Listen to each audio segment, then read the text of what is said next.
Can you imagine driving down the road,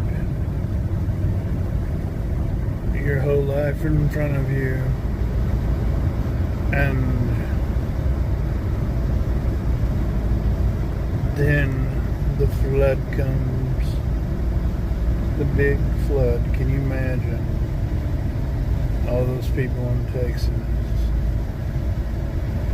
Everyday life, going to the store, as am I, and 30-foot wave of water comes gushing in,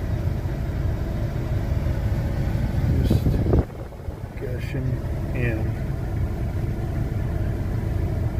And from what I hear, practically no warning.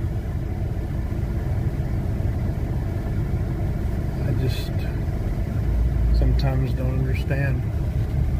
I really don't.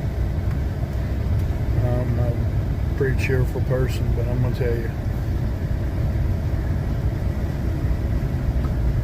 that doesn't get to you. Those images, nothing will. Have a good night.